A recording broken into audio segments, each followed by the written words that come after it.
always being just right down the street. Again, I'm from Ohio, and I know the football there is, high level. And so we definitely want to continue to tap into that.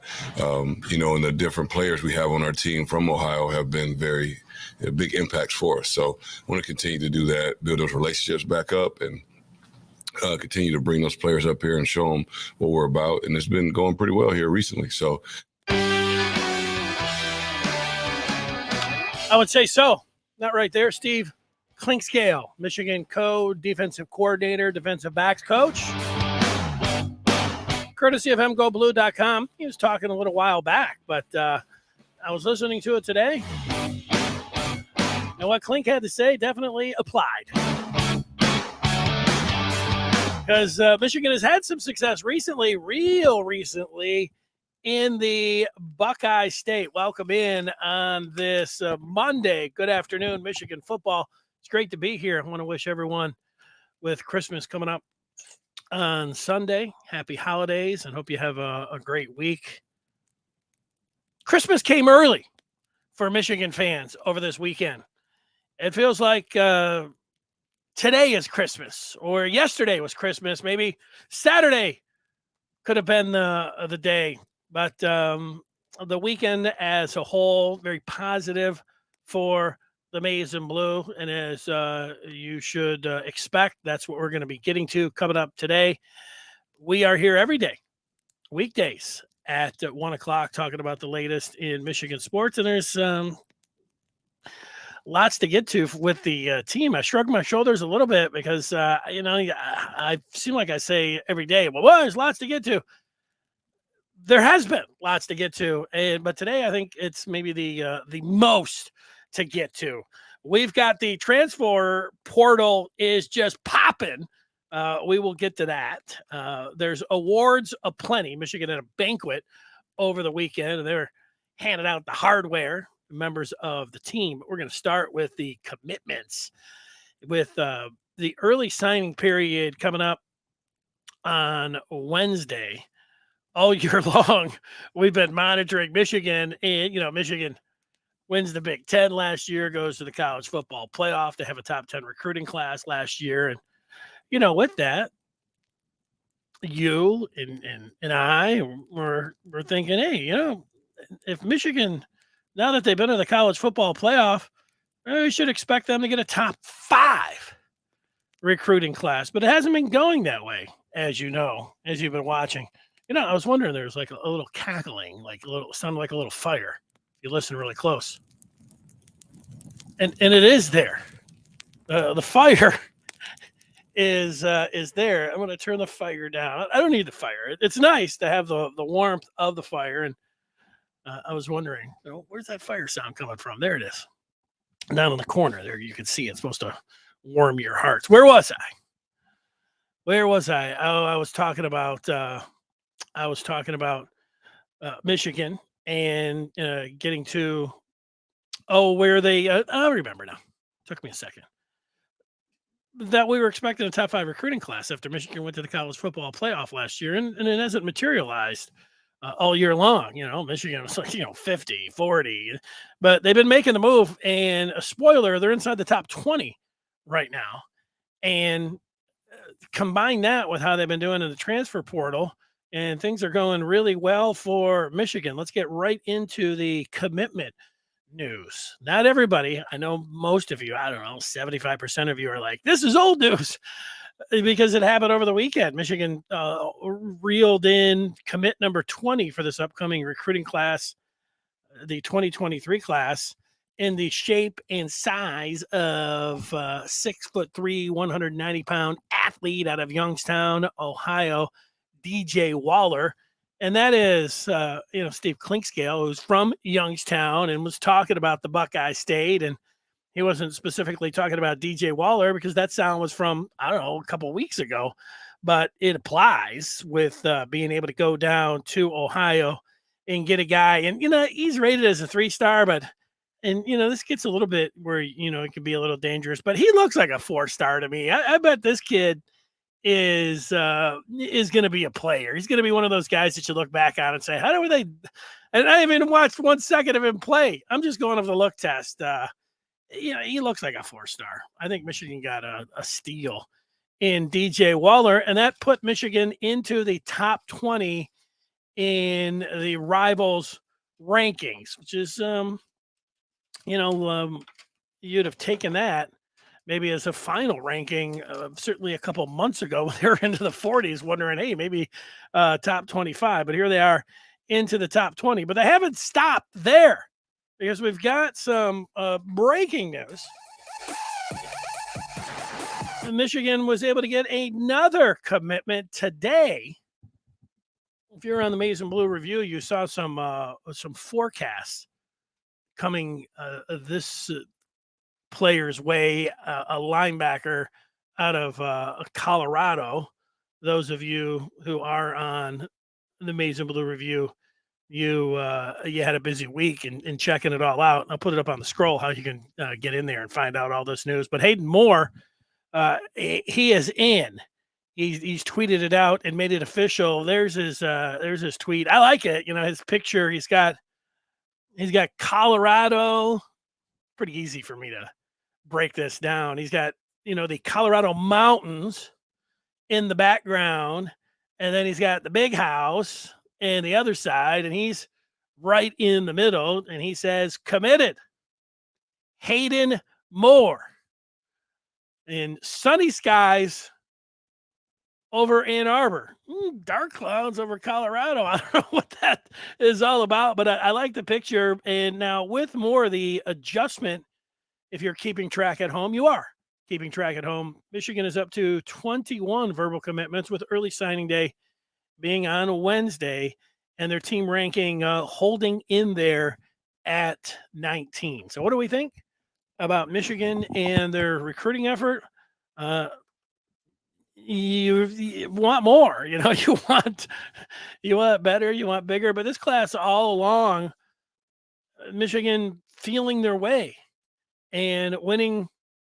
We thought it was going to be the test case. It was going to be the test case. If winning takes care of everything, was Michigan just going to be able to, get a top 5 recruiting class?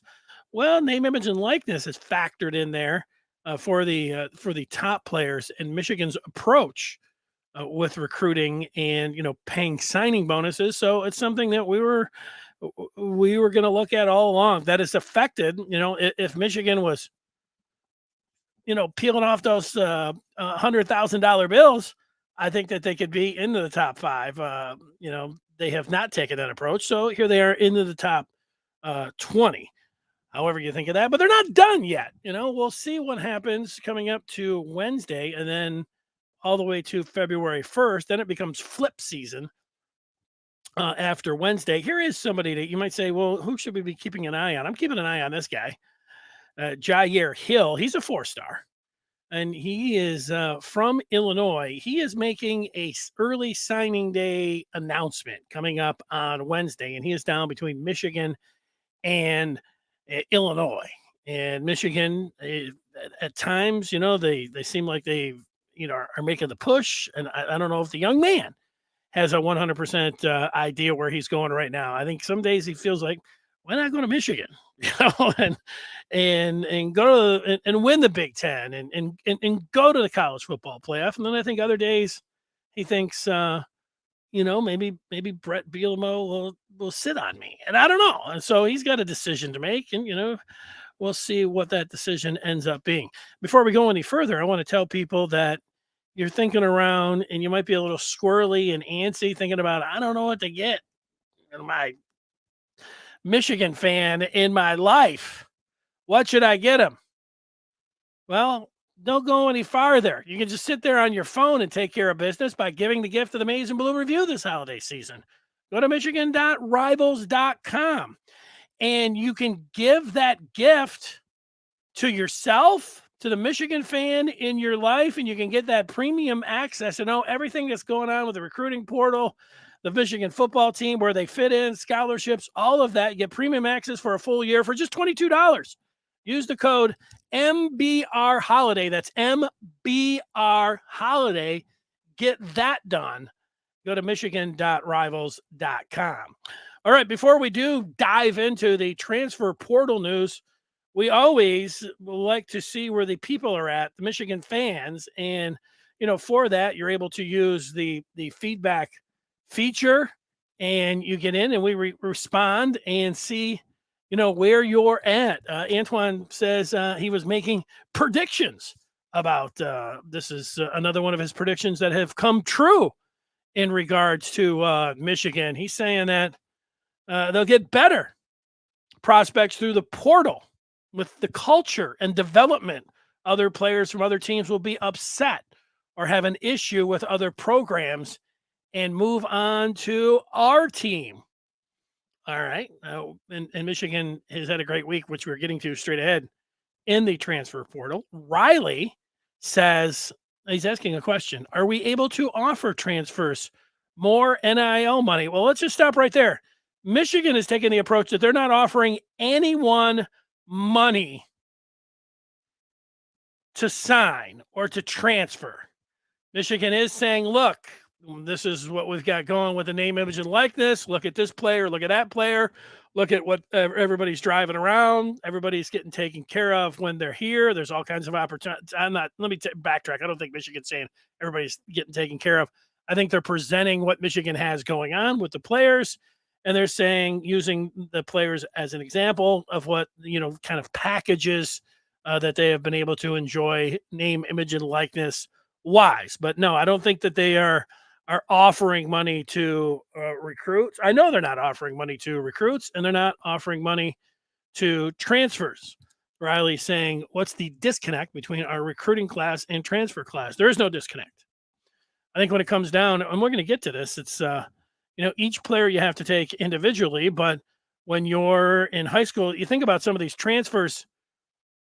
The guys, when they were in high school, they were under the old set of rules where if they were going to take money, it was actually, taking, bags of cash under the table. It kind of felt a little dirty, even though, a lot of guys did it. Kind of felt like when Georgia was, wiring your uncle or dropping off a briefcase full of cash, it felt kind of dirty. But now in name, image, and likeness, they're saying, look, we're not, giving your uncle $100,000. We're just going to give it to you right when you come in for coming on in here. Just don't say that we're doing that. But once you come in, we're giving it to you. That's as easy as it is. And it doesn't seem so dirty. And the NCAA is not doing anything about it. And everybody pretty much is doing it, with the exception of a few schools like Michigan. And, that's been how, it's hurt them. Why isn't it hurting them with transfers? I think the transfers were under the old set of rules, and now they're looking at it and they're saying, hey, I could come in here. I can be a winner and I can get some money. I don't have to have it, up front, which, most guys are taking upfront money and signing bonus money. These guys that are getting right in and know that they're going to be players and they're going to be part of it, they can get money quicker. So I think all of that does factor in. But I think Michigan being a winner and is factoring in. People want to be a part of a successful program. And so I think that's where it comes in, Riley, if that is making any sense to you when it comes down to name, image, and likeness. The coach is explaining it, saying that he doesn't want Michigan to hand out money the way other programs do. That NIL stuff will and is backfiring. Thing that it is. In some cases, you're right. I mean, look at Miami, look at Texas Tech, teams that that are out there and that are, handing big time signing bonuses out. It has not worked for Texas A&M. It backfired for the U, where they got their money and they got a lot of clout heading into this year, but then the team sucked and all of them hit the transfer portal and they're all left with what? With their money. So that's the point. There have been some schools, USC, for one, that have given out signing bonuses, and, they had some success with it. There's some other teams for sure that we could point to and look at it. Let's see as we continue on, seeing what some others have to say. Mark, it's always good to see Mark on a Monday. He says, with the transfer portal being used and with the national coverage it receives, his opinion, the Michigan staff does not need to plan ahead 4 and 5 years anymore. If there are holes in the team, portal plugs them. Yeah, well, and this is a little bit of a shift, isn't it, Mark? Because Michigan had success last year. Michigan had the best transfer in Oluwatimi. Michigan needed a center. They went out and got him from Virginia. Oluwatimi comes in, and he's great. Great offensive lineman, great leader, great center. Here's Michigan heading into, hopefully, the college football semifinals with 55 taking the snaps. I say hopefully because he's a little banged up, but he's supposed to be back. And so it worked out great. A+, best transfer on out there. It's in the market. But we were complaining about it because Michigan's admissions were like looking at guys' transcripts and being like, no, you know what? Here's your transcripts, and we'll let 3 of your 20 classes come in. And guys were like, I'm not transferring to Michigan. This is BS. And Michigan missed out on Terrence Shannon Jr., who went to Illinois basketball. That was the big one. Shannon Jr. wanted to come to Michigan, but they looked at his Texas Tech transcripts and they're like, we're not taking any of these classes. We'll take 1 or 2 of them. And he's like, I've taken 15, 16 classes. They're like, sorry, we're Michigan.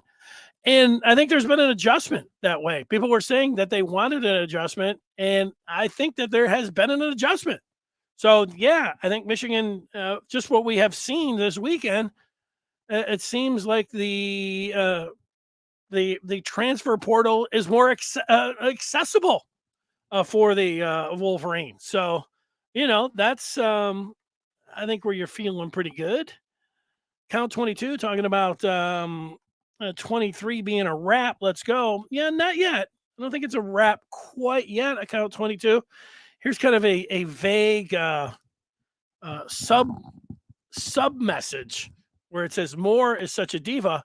And if we didn't know what you were talking about, we'd say, well, what are you talking about, count 22? But we do know what you're talking about. And that is kind of breaking news as well. Dante Moore out of Michigan, the 5-star, who Michigan wanted to come to Ann Arbor as a quarterback for this class, and he spurned the Wolverines and went to Oregon a while back. He's a Duck. Dante Moore became a Duck, but then last week, Dante Moore was like, I'm taking another visit. I'm going down to UCLA. Uh-oh. That's what I think the people were saying if you were in Oregon. Other places were like, hey, if he's going to take a visit to UCLA, maybe he's opening back up his recruitment. But Dante Moore today has put out, I saw on Twitter, I saw pictures of Dante Moore and saying that he has flipped and he is now heading to Los Angeles and he is going to play for UCLA. He's going to be a Bruin. So Dante Moore, not to Michigan, certainly not to Michigan State, not to Oregon, but to UCLA. Wow. And, sometimes I say wow too much, but wow. I mean, that is it is a wow. Now, look, Dante Moore, I think from the Michigan standpoint, from the Michigan side of things, I know what Michigan thought they had to beat. So this is what they thought. I have to look it up to make sure. This is what they thought that they had to give Dante Moore to come to Michigan to be competitive. Wow, this happened so long ago. I've got this way down here. It is. Michigan. Are you reporting that on Dante Moore? No. Okay, so I don't have the numbers. I think it was either 1.5 or 2.5 million, along with a half dozen jobs for his family, which I don't know, are those $50,000, $100,000 jobs? Were they good for as long as he was playing in Eugene, which I don't know, 4 years, 6 jobs at $100,000? Is that another couple, another million, putting $5 million, kind of total package there, $5 million is big money. Like you can make a case it was, something like that. And I don't know, is it good news? Because I'm thinking that if he's just flipping to UCLA, he's not going down there and leaving, over $3 million on the table. Chip Kelly. And you want to fill this You want to fill this Rose Bowl up? We got to pay. We got to pay. So who knows what Dante Moore is getting to go to UCLA? I got to think it's got to be like, $4 or $5 million. But that's speculation on my part. The part about Moore getting the money, that's what Michigan, my source, that Michigan thought that they had to go to get Dante Moore to come to Ann Arbor. So, wow. Crazy. Leo saying, didn't Quinn Ewers get $1 million to ride the bench at OSU? He immediately transferred to Texas, where he's mediocre at best. Pay to play ain't the answer. Yeah, I don't think Ewers is mediocre at best. I think he's pretty good. But, yeah, I mean, you pay not every 5-star. It's like every first-round pick that you take as quarterbacks. You think about the Lamar Jackson class and the Josh Allen class, who was number 1 quarterback. Baker Mayfield. Baker Mayfield has been a bust. Josh Rosen has been a bust. Sam Darnold, who the Lions are going to see next week, he's been a bust. That's 3 of them. Josh Allen's been good. Lamar Jackson, and there's one other quarterback in that class too. But all of them, you look, and that's kind of the way it is now. You go after it in first-round quarterbacks, and it used to be like 50-50. I think it's less than that now when you're taking, a guy number 1. And it's less than that even in when it comes to 5-star quarterbacks. They're 5 years younger than these guys that you already have that much more read on going into the pros. And yet a quarterback is going to make all of the difference if you hit on one. So it doesn't matter.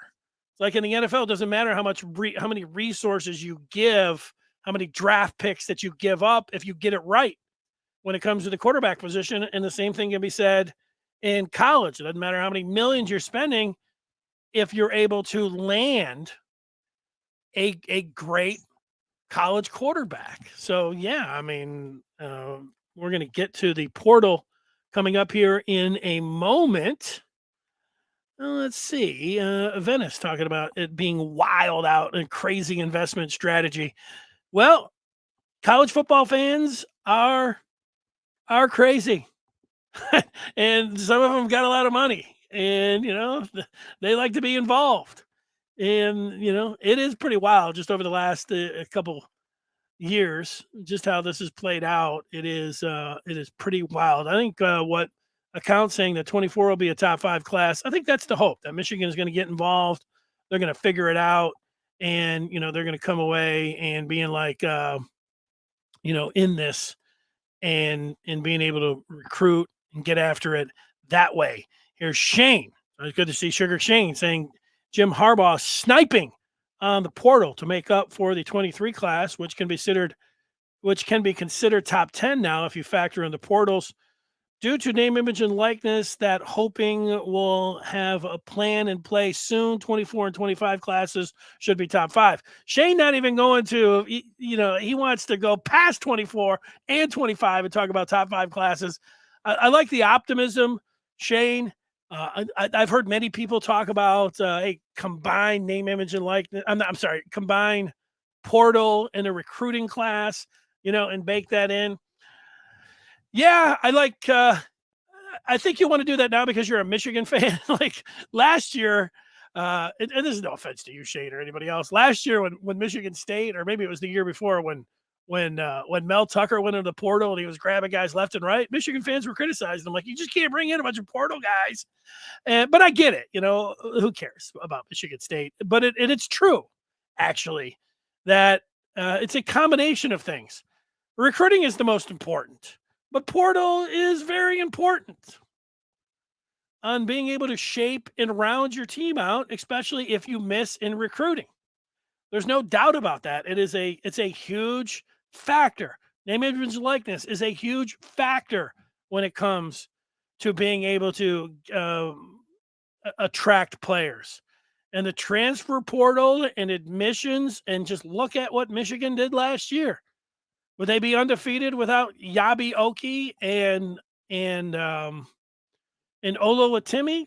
Who else did they get? Cam Good, defensive tackle, 2 out of the 3. I mean, they got a couple transfers in, And Alan Mullin was a transfer as well, some depth. You never have too much of that at quarterback, but two of those guys, maybe not.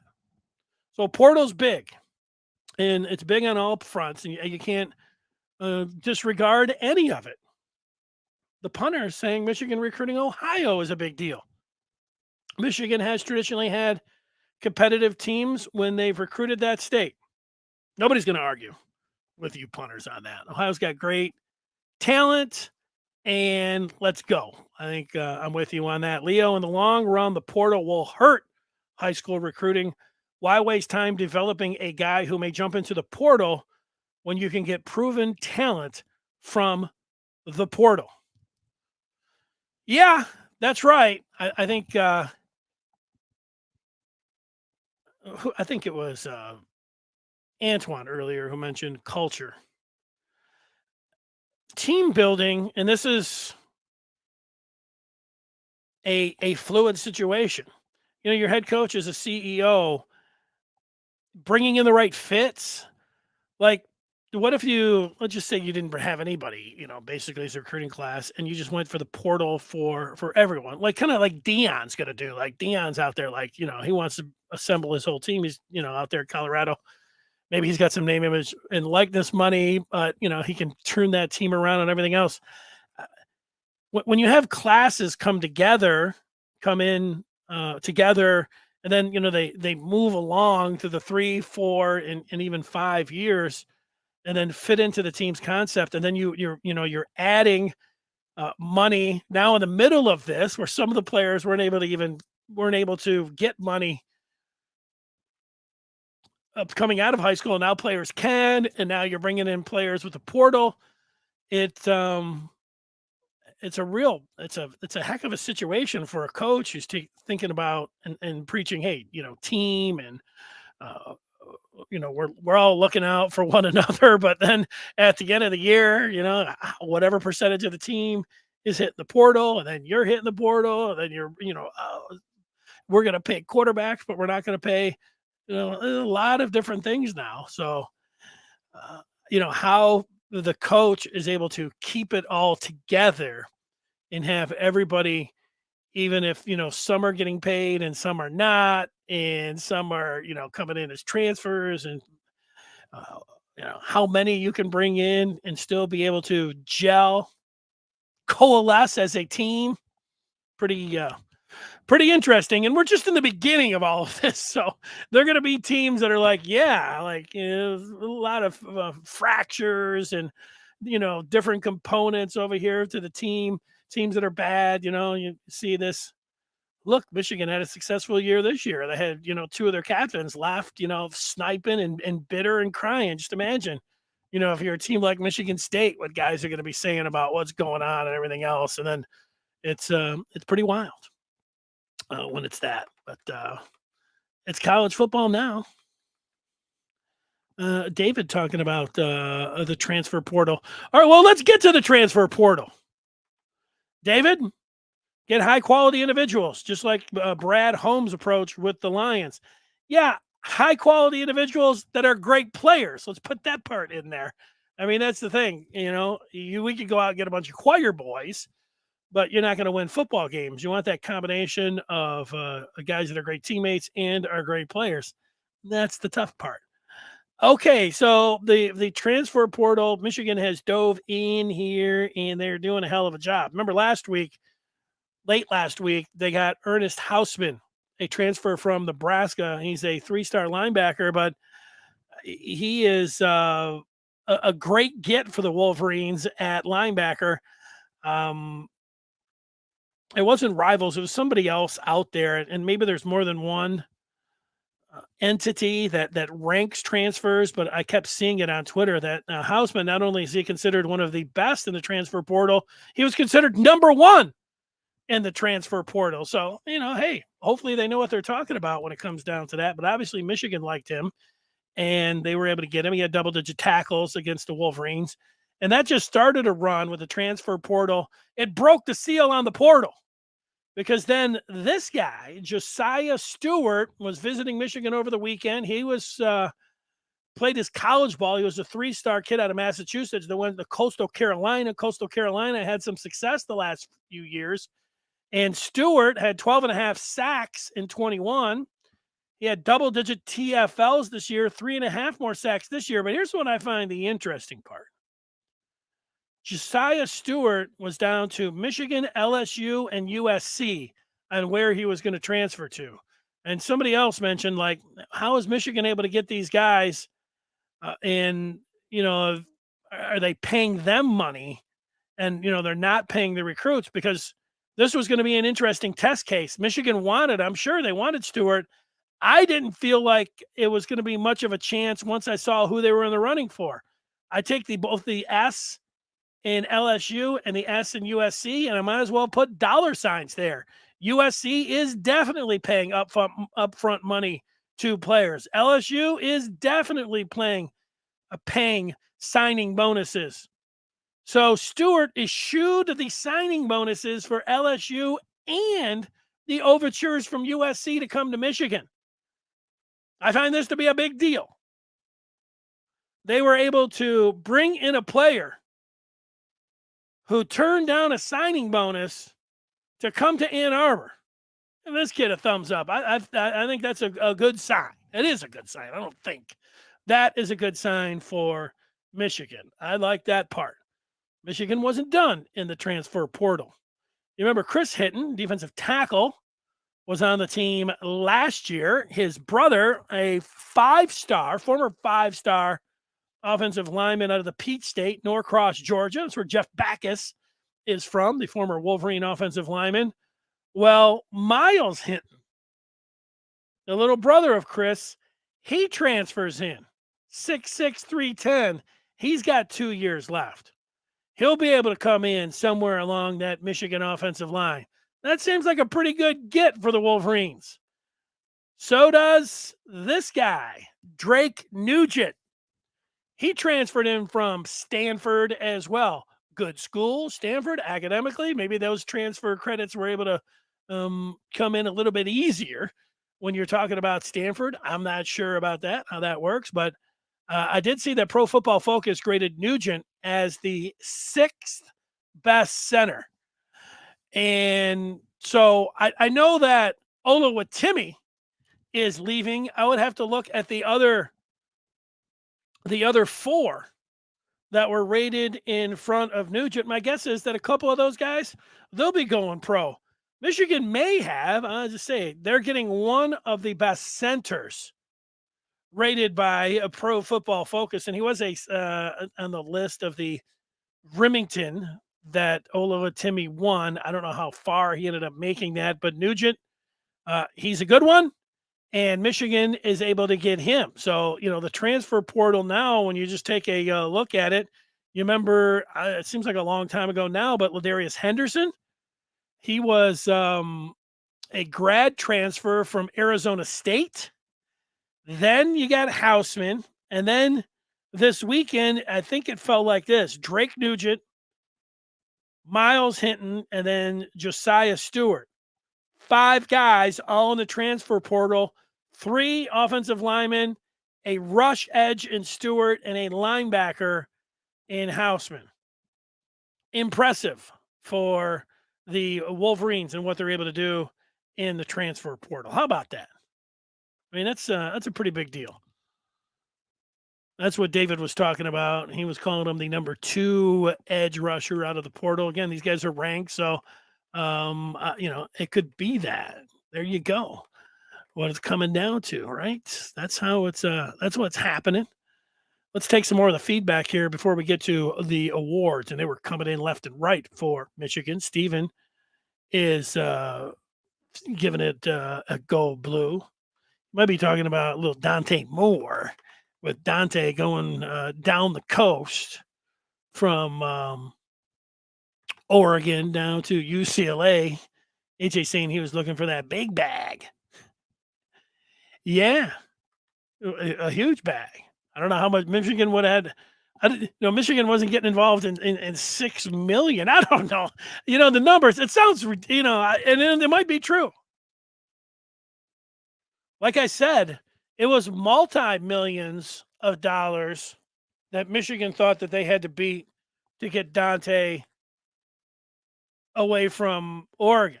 I know that. So what UCLA had to come over the top when they were figuring in the jobs, who knows? UCLA also has that weather. Dante may have went up to Oregon. It may have rained for like 2 weeks straight and said, the hell with this. Then went down and Chip Kelly's calling him and he's like, Dante, look at this. And looking out there and Dante's looking at, it's 75 and sunny. It's always sunny in LA. Let's go. May have been able to put that. That's a pretty easy recruiting pitch when it comes down to Southern California. It's the first thing they lead with. Hey, do you like the palm trees? Did you enjoy the convertible we brought you in from the airport, LAX? Cali? Great place to visit. Jeremy says, no, it's a pipe dream. And following Dion and Travis Hunter just followed him. Jim, Clink, Will, Keon, Sab. We can dream. It's a pipe dream and following Dion. Yeah, I don't know. I guess I didn't see the context of that feedback completely, Jeremy. So I'm not 100% sure where that was all coming from. Ray says it will likely become a minor league for the FBS. I don't know who that means. Venice would rather do his shopping in the portal than high school simply because he can see what the guys did in college. Yeah, I get that part. He is saying portals evaluations are easier. Yeah, I mean, evaluations are always changing. Like, whatever, if we all went out, 50 of us, and we all put our evaluations in on players, and then in 6 months, those evaluations are not going to be the same. The board is going to move around. It constantly is in flux. And so then if you get a chance to see the guys wherever you had your grade on them, however number system, whatever you used, and then you had a chance to watch tape on them once they get into college, well, then you're going to adjust your grade on that. And that's why, Michigan, you got to keep a tab. They've got all these analysts. They got a lot of guys sitting around watching a lot of football and they got grades on everyone. And then trying to decide who's hitting the portal and what your needs are. And can you bring them in? Man, it is, you could say it's fun. It's fun right now for Michigan. Let's see. Dave asking if someone changes jobs for more money, are they disloyal or just an American? It's a good point. When college football coaches do it, it's like, hey, it's business. They're going to take more money, take a more lucrative deal. What do you mean? They'll leave their kids high and dry. Now when the kids are doing it, people are like, wait a second, what about the loyalty? I mean, what do you go to college for in the beginning? I mean, all of those things factor in. I get it.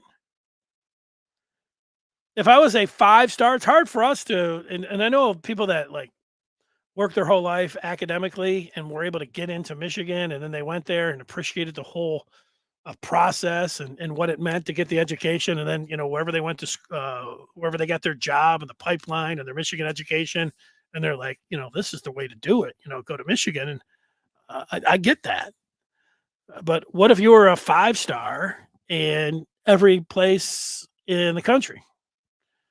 You could go anywhere. And yeah, you factor in the education. But if you're a 5-star, you're thinking, I'm going to be gone in 3 years. I'm going to the NFL.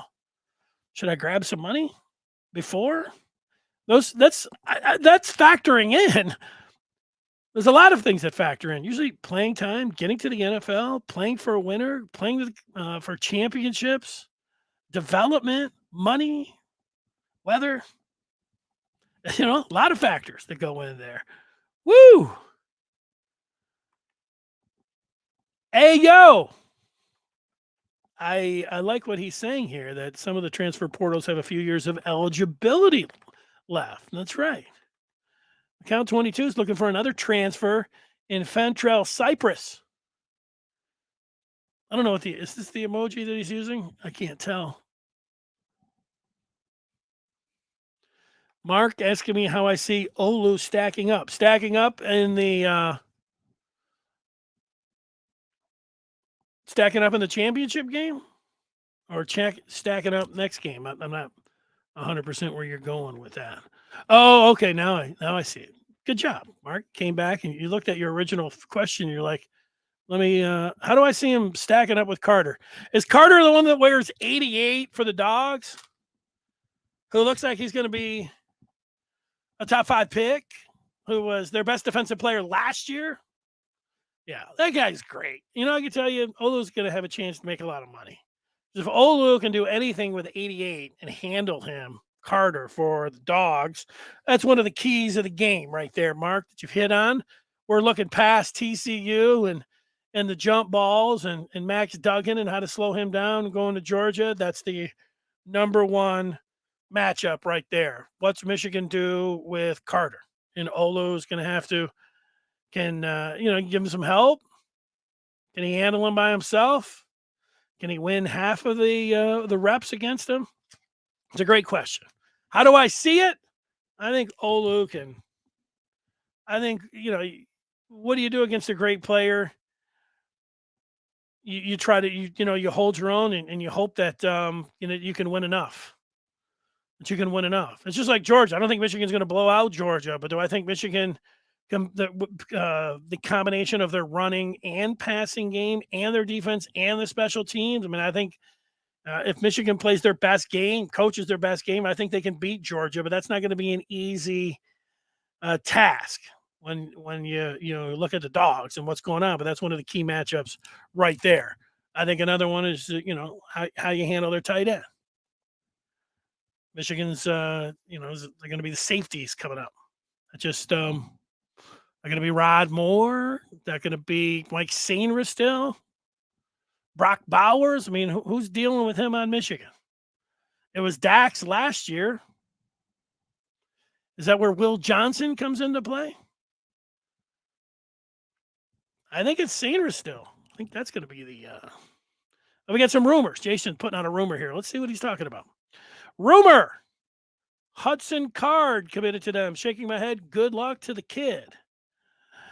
Yeah, I can't. I don't know much what's going on the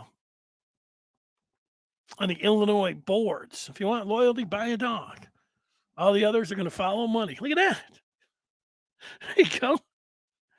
You want a dog? All right, we got more. We got some awards to hand out. We'll read more feedback. You probably saw this, but it doesn't hurt to see it again. Michigan over the weekend won the Joe Moore Award for the best offensive line in the country 2 years in a row.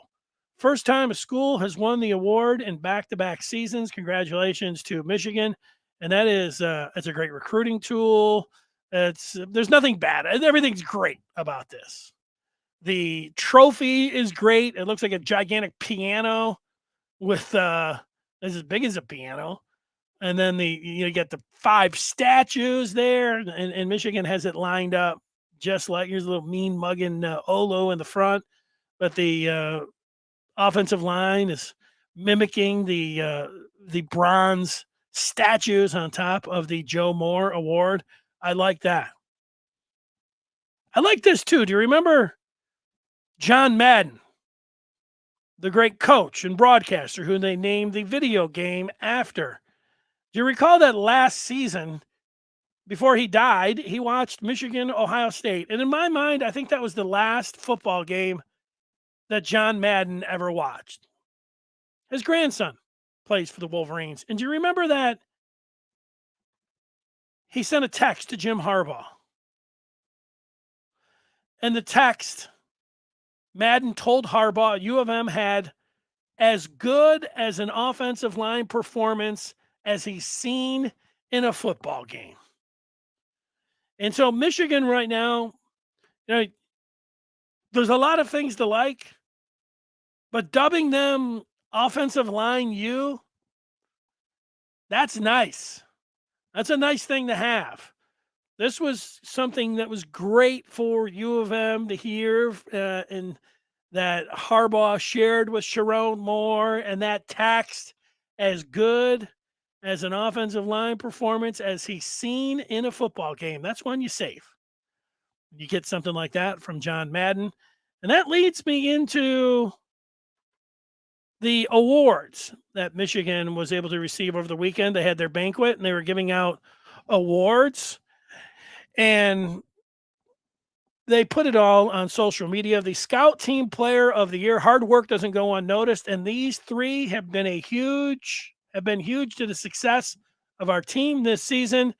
Zach Peterson on offense, defense Jesse Madden, special teams Joel Metziger.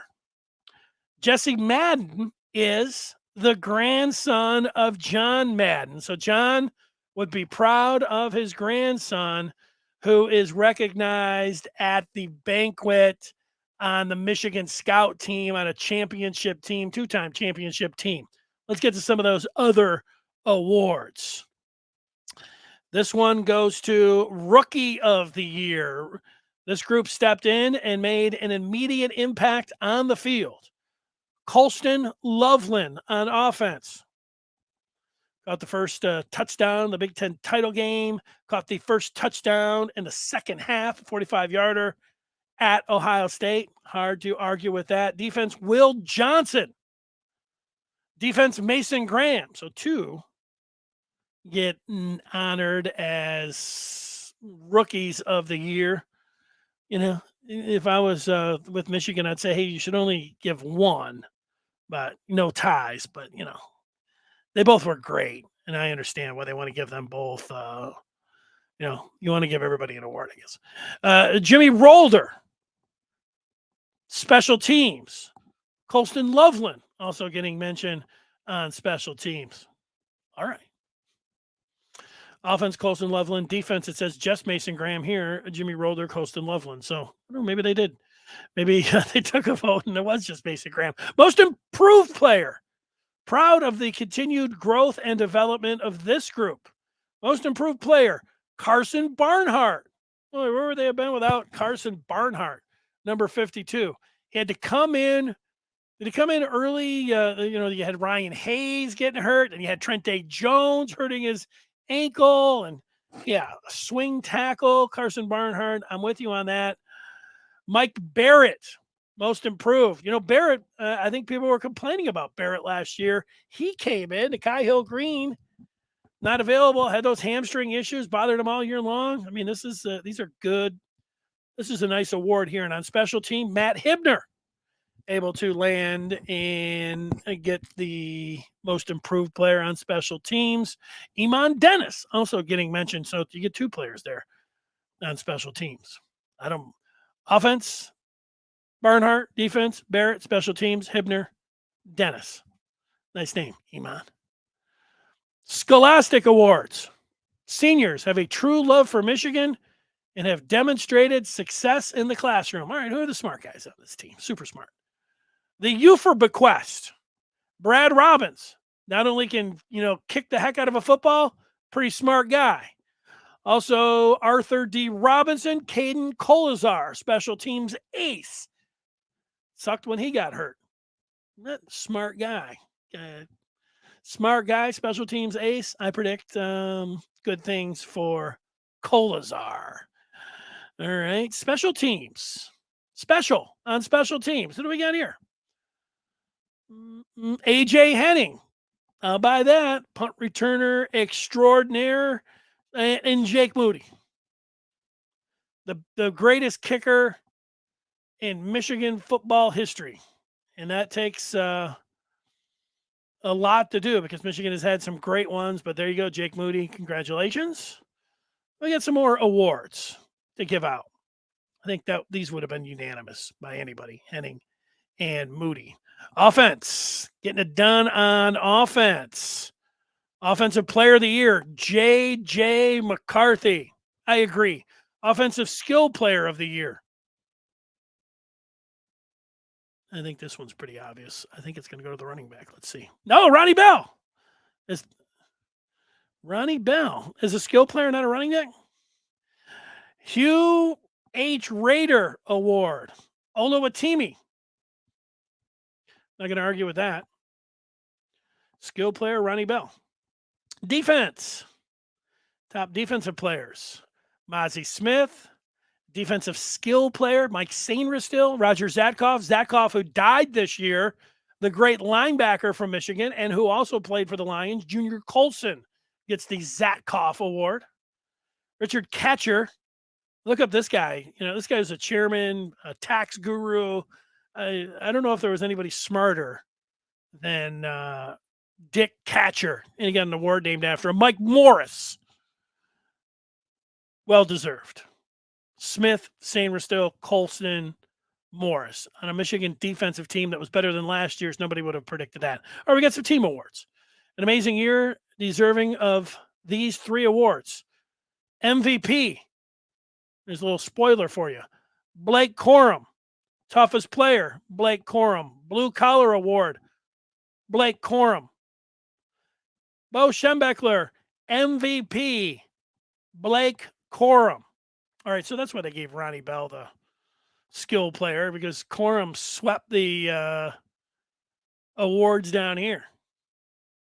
Blake Corum, MVP. I think that might be it. MVP. Yeah, that's it. So those guys coming away with the hardware at the banquet. All right, that's it. We'll take some feedback in the remaining minutes here. Let's see what Ray has to say. The FCS Division 1, 2, 3 will likely become farm teams for the teams in the Big Ten and SEC. Just recruit players out of the portal. AJ saying the world can't function with everyone being a free agent. You need some stability. Andre says he loves his boss, but somebody else approaches him with more substantially more profitable opportunity. Or for some reason I can't read today. Let me try it again. I love my boss, but someone else has approached me with substantially more profitable opportunity. I'll take that NIL deal. Emoji. Mark talking about Zinter will be the key on the double team, then scrape. Zinter and Keegan, he mentions there at guard of dealing with Carter. Yeah, the whole interior offensive line there, Mark. Nice job. One thing about Zinter and Keegan and Timmy, I mean, these guys, Carter's going to have to deal with the Joe Moore Award winners. So we'll see. Maybe they can. Carter was awesome last year against Michigan. So, maybe they'll be able to turn the tables on him. That's what Mark's saying. Last year's the inside line play determined the game. We'll need to show why Michigan won the Joe Moore Award. Account 22 wants to change the name of the Joe Moore Award to the Sharon Moore Award.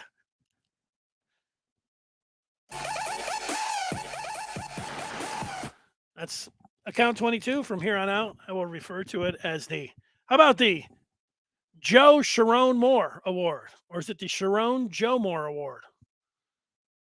I like the Joe Sharon Moore Award. Heard people giving it up to some of the guys who got some of that mention. Loves the unsung heroes. Mark wants to know what the word is on Mullings at power back. The word is that he's good, and he's going to stay at running back for the bowl season. I don't know if he's practicing at both, but I know that he's going to be at running back. Look, Michigan lost Blake Corum. They needed to fill for the semifinal and likely the championship game.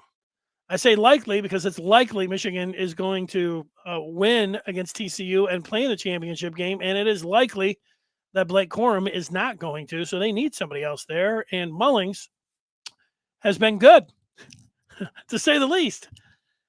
He threw the ball on the drive of the year against Ohio State, which will live forever in Michigan lore, and then he scored 2 touchdowns in the championship game. So I think he's staying put.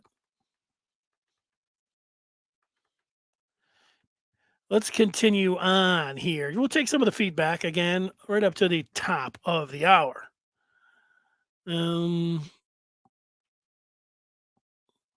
Let's see what David has to say. It starts up front.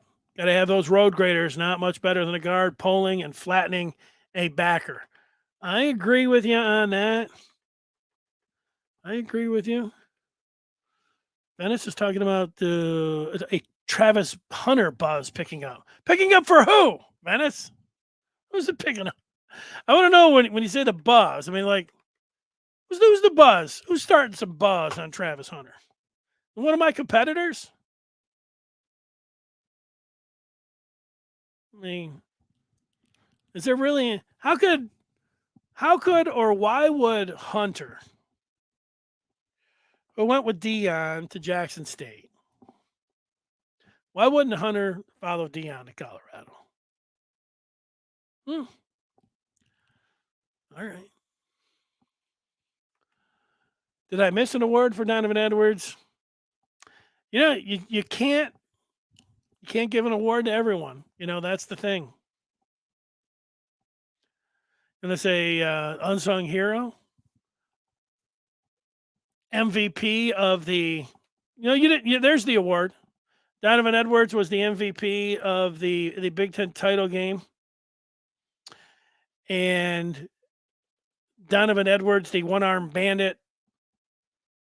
I don't give co-MVPs. What I give, but it would be between J.J. McCarthy and Donovan Edwards for the MVP for Michigan in the Ohio State game. I'll give it to McCarthy, but man, Donovan Edwards award next year is going to be that statue that I'm putting up on tape right now. For those of you who can see it, it is the Heisman Trophy. That is going to be Donovan Edwards award. Doak Walker, all of it. And then he will also be rewarded with being a high pick in the NFL draft. Richard just getting here. Somebody saying, why no 5 stars? Yeah, we've been over that. Those cost money, and you got to give upfront money to 5 stars. That's why Michigan's not getting any. Richard, he's playing my game. Looks like Michigan is doing well in the portal. Yes. Yes, they are doing well. Richard, you want to see it all there? And let's just put it up there for you so you can see it again. That's not what you wanted to see. It was this. Where is it? Oh, there it is. Let's have a look one more time. Michigan in the transfer portal.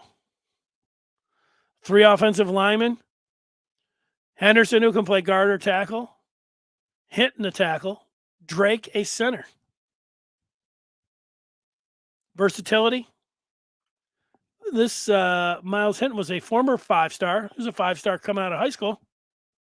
Nugent, Pro Football Focus, had as their 6th best center this year. And Houseman and Stewart are regarded as 2 of the best on the portal market that any team could have gotten. The top in terms of Houseman and Stewart. Any team would have wanted these 2. So Michigan gets an A+ in the portal. Give them an A+ in the portal. And considering they can't give any signing bonuses in recruiting to be top 20, you know, what do you give them? Because they can't give any signing bonuses out, you probably have to give them an A there. You know, I don't usually just hand A's out. I'm a tough grader. But let's recap this season. A. Ohio State game. A+. Big Ten title. A+. Season as a whole. A+. J.J. McCarthy against Ohio State. A+. Transfer portal. A+. recruiting without the benefit of signing bonus? B. You can't get all.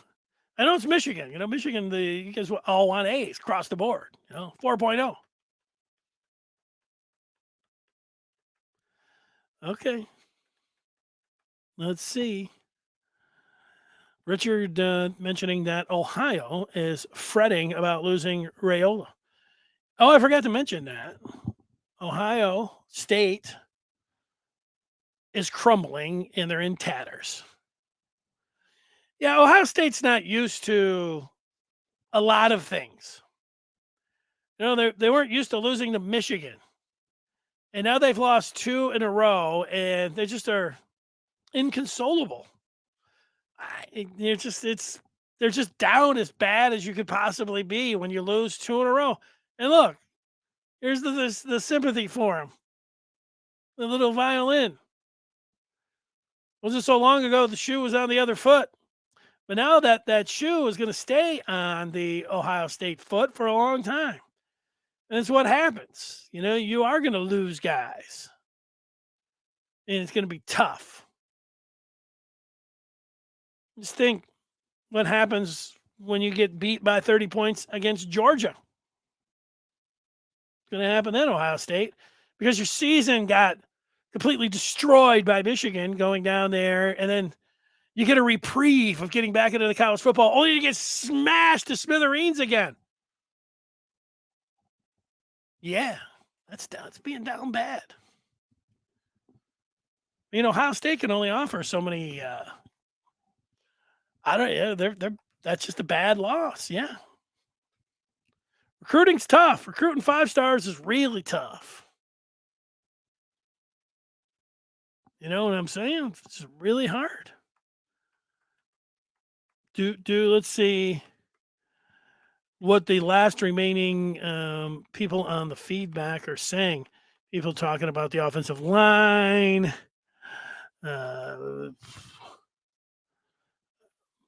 People agreeing with me, like Richards.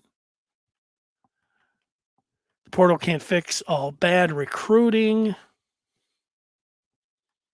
Mark saying Loveland was wide open on the drop toss to Gash 2. That was against Illinois. He was. There's somebody saying that Montana is bringing the vibes down. Yeah, what's up, Pure Montana?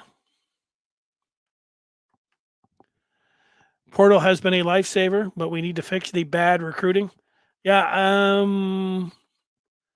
I guess you missed it, Pure. Here's the problem, Pure Montana. I know there's a lot of people, and people can't get enough of people talking about Michigan, and people like rumors, and I get all of that. There's other people that do this, but here's the problem with you, Bad Montana. When you listen to some of these other folks that are covering Michigan, and they start telling you that Michigan isn't doing well in recruiting, or if they're calling it bad recruiting, and they haven't looked at it from the take a step back and figure out what's going with name, image, and likeness, and realize that Michigan is using this year as a test case. You want to call it sacrificing the year, a throwaway year. I wouldn't say it's a throwaway year.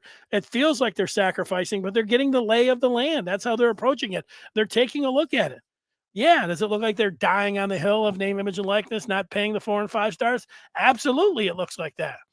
But winning where they are right now and heading to the college football playoff, the power that Jim Harbaugh has when he's able to talk to Santa a week before Christmas and, get in communication with Santa about what he wants for Christmas. And it might be in the whatever Jim Harbaugh wants. If Jim Harbaugh feels like, we need to work out admissions, maybe Santa did that.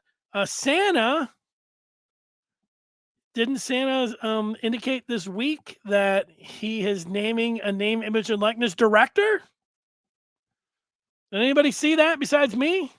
Or was that just on the Maize and Blue review and then that just didn't become public? I forget. Sometimes I get that crossed up. Michigan's looking pretty good, Pure Montana. Just remember that but the winning part and in Harbaugh being able to say, this is what I want, is going to happen. And if it wasn't for the 2018 class in Michigan and Harbaugh and his staff taking the water and turning it into wine, of dividing the loaves and splitting the fish, if they weren't able to do that in the 2018 class, well, I can understand how you would be really worried and call it bad recruiting by some guy that you're listening to that, you think you're being entertained, but he's putting bad things into your head.